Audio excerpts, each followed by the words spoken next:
여기에 허정무 전 축구 국가대표팀 감독이 내년 1월 8일로 예정된 대한축구협회장 선거의 불공정 파행 가능성을 제기했습니다. 허 전 감독은 선거의 진행 주체가 현 집행부인 만큼 사선 도전을 선언한 기존 협회장 정몽규 회장에 유리한 방향으로 진행될 가능성이 높다고 지적했습니다. 그는 앞서 3일 YTN 라디오 이슈앤피플과의 전화 인터뷰에서도 1월 8일 선거 자체가 상당히 애매모호한 요소가 많다. 여러 가지 불리한 점이 많지만 이겨내겠다고 언급한 바 있는데요. 허 전 감독이 말하는 애매모호한 요소란 허 전 감독을 비롯한 다른 대한축구협회장 선거 후보들은 선거 규정도 제대로 모른 채 선거 준비를 해야 한다는 것입니다. 지난 11월 12일 축구협회 이사회는 대한축구협회장 선거관리 규정을 개정했습니다. 개정된 규정에 대해선 일부 내용만 보도됐고 아직 전문이 공개되지 않았습니다. 하지만 축구협회는 11월 29일 이미 시도축구협회, 전국연맹, 프로 1부 리그 담당자들 대상으로 공문을 보내 대한축구협회장 선거 진행을 위한 개인정보의 수집, 이용 및 제3자 제공에 관한 동의서 제출을 요청했습니다. 이는 선거인단 구성을 위한 명단 제출 요구에 해당하는데요. 허 전 감독은 이러한 요청 공문의 발송자가 선거관리위원장이 아닌 대한축구협회장이라는 점부터가 문제라고 지적했습니다. 허 전 감독에 따르면 기존 축구협회 선거관리 규정에는 시도축구협회, 전국연맹, 프로 1부 리그 등 대의원 단체에서 선거인단의 5배수를 추천하게 되어 있었습니다. 그러나 이번 공문에서 대한축구협회는 선거인단 개인정보 수집 대상으로 정관 제32조에서 정한 대의원, 그리고 정관 제10조 제1항 제1호에서 정한 각 단체의 임원 전체를 언급했습니다. 협회는 12월 9일 오후 6시까지 위에 언급한 대의원 및 임원에 해당하는 대상 전체의 개인정보 수집 이용 동의서 작성 및 제출을 요청했습니다. 허 전 감독은 이는 대의원 단체의 추천 없이 협회에서 직접 5배수의 선거인단 후보를 구성하고 여기서 선거인단을 뽑으려는 의도가 아닌가 싶다며 정몽규 회장을 제외한 다른 후보들은 선거 규정도 모른 채 선거 준비를 해야 하는 아주 불공정한 상황이다라고 일침을 가했습니다. 또 협회는 하루빨리 11월 12일 개정된 선거관리 규정 전문을 공개하고 개정된 내용의 공정성 여부는 면밀히 따져봐야 할 것이라고 촉구했습니다. 홍명보 감독이 축구대표팀 사령탑 선임 과정에서 대한축구협회 전력강화위원회 회의에서 1순위가 아닌 2순위 추천 후보였다는 스포츠윤리센터 조사 결과가 나와 논란을 낳고 있습니다.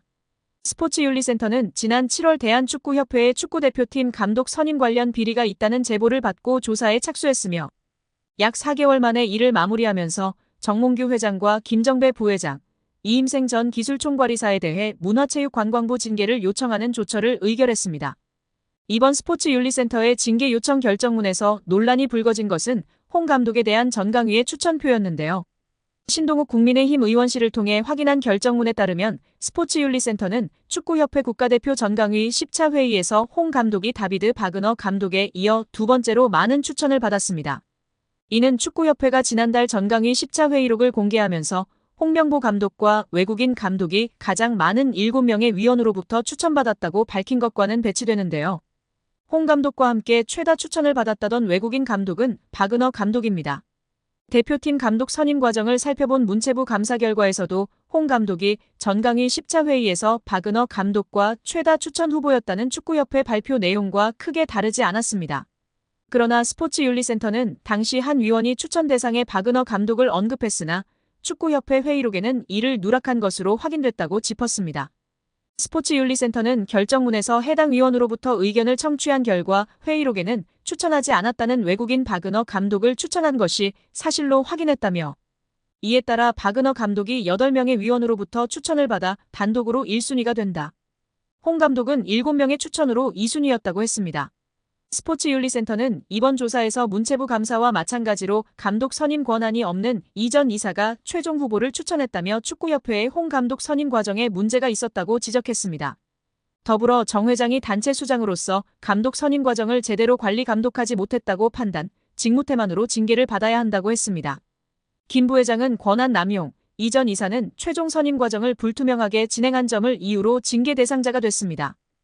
이임생 대한축구협회 기술이사가 이른바 심야빵집 회동으로 홍명보 축구 국가대표팀 감독을 선임해 절차적 정당성이 도마에 오른 가운데 협회 전력강화위원들의 동의를 받았다는 이 기술이사의 주장과 달리 박주호를 비롯한 정강위 위원들에게 동의를 구한 사실이 없다는 폭로가 나오며 화제입니다. 박문성 해설위원은 26일 자신의 유튜브 채널 달순의 라이브에 올린 청문회에서 박주호가 말하고 싶었던 진실이라는 영상을 통해 이 같은 내용이 담긴 정강이 제11차 회의록을 공개했습니다. 지난 6월 30일 비대면으로 열린 11차 회의 임시회의에는 박 전 위원을 포함한 정강 위원 5명이 참석했습니다. 당시 감독 선임 작업을 이끌던 정혜성 전 전력강화위원장은 홍 감독과 다비드 바그너, 거스 포엣 감독 3명을 정몽규 축구협회장에게 추천한 뒤 돌연사임했습니다. 이어 이 기술이사가 감독 선임 과정을 이어받아 이날 회의를 진행했습니다. 회의록에 따르면 이 기술이사는 정 전 위원장이 최종 결정한 후보자 중 2명 포엣 바그너와 추가 심층 면접을 협회 이 기술이사에서 진행하고 면담 후 위원회에 그 내용을 공유해 최종 감독 선임 과정에 참여를 당부드린다고 말했습니다. 이에 한 정강 위원은 진행 중인 내용을 투명하게 진행해 나가는 게 맞다고 생각한다면서 추후 그 진행 과정을 투명하게 공유해 주시기를 당부한다는 의견을 내놓았습니다. 또 다른 정강 위원은 지금까지 그래왔듯 투명하게 면접을 진행한 것도 다른 위원들과 공유하고 의사결정을 진행한다면 문제없을 것이라고 밝혔습니다. 정강위는 이날 회의에서 정강 위원장이 부재함에 따라 이 기술이사가 설명한 대로 현재까지 진행된 감독 선임 업무를 협회에서 투명한 절차로 후속 작업하는 것을 오늘 참여한 위원들 모두 동의함이라고 결론지었습니다. 회의록 내용을 종합하면 정강 위원들은 이 이사가 감독 후보자와 심층 면접을 진행한 뒤 그 내용을 공유하고 감독을 최종 선임하는 과정에 참여하는 것에 동의한 것이라고 박 해설위원은 설명했습니다. 앞서 지난 24일 국회 문화체육관광위원회 현안 질의에서 이 기술이사는 홍 감독을 선임하는 것에 대해 박 전 위원을 비롯한 정강 위원들에게 동의를 받았다며 독단적인 결정이 아니었다고 주장했는데요. 그러나 정강 위원들은 이 기술이사가 최종 감독 선임 과정을 공유하는 것에 동의한 것이지 이 기술이사가 감독을 최종 선임하라는 것에 동의한 적이 없다는 것입니다. 박주호 전 위원은 지난 7월 자신의 유튜브 채널을 통해 감독 선임 절차의 문제를 폭로하는 과정에서 홍 감독이 내정됐다는 소식을 휴대전화로 접하고 놀라는 반응을 보였습니다. 이 역시 이 기술이사가 정강위와의 공유 없이 독단적으로 홍 감독을 내정하는 것을 예상하지 못했기 때문이라고 박 해설위원은 덧붙였습니다. 박 해설위원은 국회 현안 질의에서 정강 위원들이 어디까지 동의했는지를 놓고 의원들의 질타했었는데 박주호 전 위원이 몇 차례 발언 기회를 얻었지만 21차 회의의 내용을 언급하지 못했다면서 내가 중요한 포인트를 말하지 못했다고 아쉬워했다고 전했습니다. 결국 최종 감독 선임 과정을 공유하는 것에 동의한 것이지 이 기술이사가 감독을 최종 선임하라는 것에 동의한 적이 없다는 것입니다. 이마저도 최종 감독 후보는 포엣과 바그너였습니다. 대한축구협회 임원들이 지난해 법인카드로 가장 많은 금액을 지출한 곳이 축구협회 최영일 부회장 배우자가 운영하는 서울 송파구의 일식당으로 확인되며 파장입니다. 더불어민주당 강유정 의원실이 대한체육회 스포츠 지원 포털 시스템을 통해 확보한 2023년 축구협회 임원 14인의 법인카드 사용 내용을 분석한 결과 법인카드로 가장 큰 금액을 사용한 식당은 364만 5천 원이 결제된 서울 송파구의 S식당이었습니다. S식당은 최 부회장 부인인 강모 씨가 운영하는 일식당인데 축구협회가 지난해 법인카드를 사용한 총 867곳 가운데 총액 기준 제일 높은 액수가 결제됐습니다. 이 일식당은 축구협회 사무실과 거리가 있는데도 지출한 금액은 가장 컸습니다. 임원들은 S식당에서 총 20회 법인카드로 결제했는데 이는 택시비나 카페 이용 등을 제외하면 건수로도 가장 많았습니다. 서울 종로구의 한 한식당과 함께 공동 1위였는데요. 1건당 18만 2,250원을 결제했습니다. 이를 두고 축구협회 공금을 최 부회장의 배우자 식당에 몰아준 것 아니냐는 지적이 나왔습니다. 최 부회장 배우자는 이와 관련 작년에는 최 부회장과 결혼한 사이가 아니었고 서로 호감을 갖는 정도의 사이였다. 올해 2월 15일 결혼식 없이 혼인신고만 했다며 무엇보다 남편을 제외한 대한축구협회 임원들은 아는 사이가 아니다라고 했습니다. 이게 더 웃긴데요. 썸녀에게 호감을 사기 위해 몰아주기 했다는 게 더욱 분명한 사실이 되었습니다.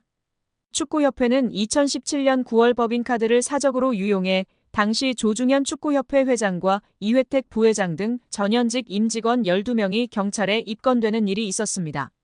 당시 조사 결과 축구협회 임직원들은 골프장과 유흥주점, 노래방 등에서 법인카드를 사용했습니다. 이번 최 부회장 사례처럼 가족과 지인 식당에서 법인카드를 사용했다는 논란도 있었습니다. 축구협회는 앞서 법인카드 사용 내역을 밝히라는 대한체육회 감사 지적에 사용 내역 없음이라고 공시한 것으로 드러나 비판을 받은 바 있는데요. 이후 법인카드 사용 내역을 공개하라는 요구가 번지자 대한체육회 스포츠 지원 포털에 지난해 법인카드 사용 내역을 공시했습니다. 강유정 의원은 축구협회의 고질병이었던 법인카드 오남용이 재발했다며 정몽규 회장 체제의 축구협회는 능력도 도덕성도 없음이 증명됐다고 비판했습니다.